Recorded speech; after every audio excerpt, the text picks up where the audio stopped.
Jusqu'à 9 heures, Good Morning Business. À 7h23, c'est Evelyne Villam, présidente de l'association des loisirs indoor. Ça s'appelle Space et c'est peut-être sans doute même l'un des secteurs oubliés ce soir de l'allocution du président de la République.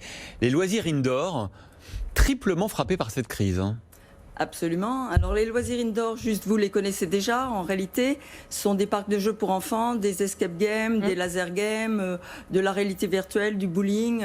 C'est un secteur assez récent dans le marché. Mais déjà 2000 entreprises, 12 000 salariés, 90 millions de visiteurs par an. Et c'est exact. Oui, oui. Donc 2000 entreprises, des entrepreneurs, un secteur qui accueille le public et qui apporte du bonheur, en tous les cas du plaisir, en fin de semaine et pendant les vacances scolaires.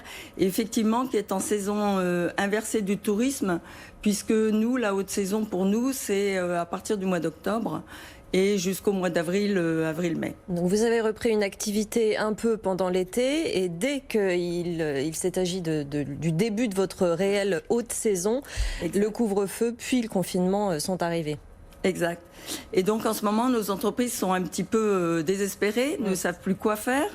On ne peut pas sortir, nous, on ne peut pas faire de vente à emporter, on ne peut pas sortir nos équipements, on ne peut rien faire, on se trouve un peu prisonnier. Alors, vous bénéficiez du chômage partiel pour vos salariés et puis du fonds de solidarité qui a été quand même dopé. C'est jusqu'à 10 000 euros par mois. Ça ne suffit pas ? Non, 10 000 euros, ça ne couvre pas les charges fixes.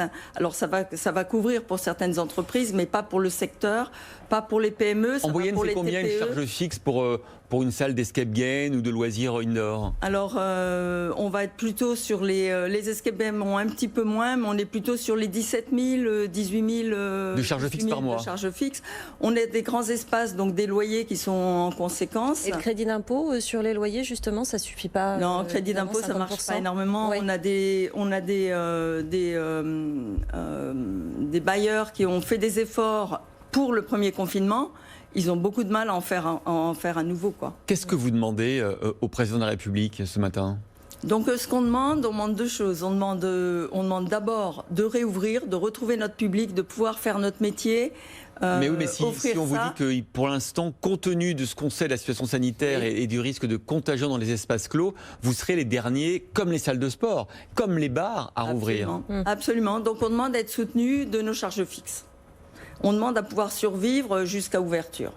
Donc vous demandez que le fonds de solidarité, pour vous, aille jusqu'à, vous donniez un chiffre, 17 000 euros. 17 000 euros, voilà, et qu'il soit proportionnel aux charges fixes, parce qu'on a aussi des PME, on a des ETI, et forcément, plus vous avez de sites, plus vous êtes gros, plus vous avez de charges. Ce sont 12 000 emplois qui sont menacés, et pour le moment, vous n'avez pas de réunion prévue avec Bercy, avec le gouvernement, pour l'avenir du secteur. Non, ça fait 6 mois qu'on écrit au gouvernement, aussi bien Bercy que la santé, pour effectivement se mettre autour de la table et échanger pour qu'on comprenne notre problématique et qu'on trouve ensemble la solution.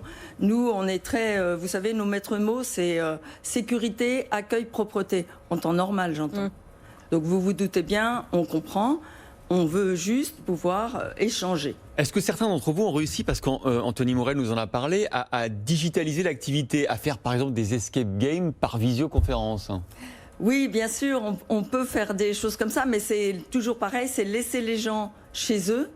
Or, en ce moment, ce dont ils ont le plus besoin, c'est aussi d'être ensemble, dans des conditions très balisées, mais d'être ensemble et de sortir un peu de chez eux.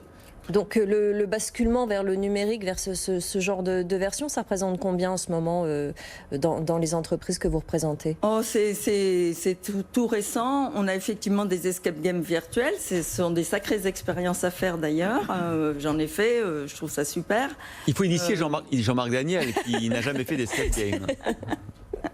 Et il faut le faire avec une caméra parce que ça nous intéresse beaucoup. Bon, en tout cas, merci beaucoup Evelyne Villam pour cet SOS que vous lancez au gouvernement.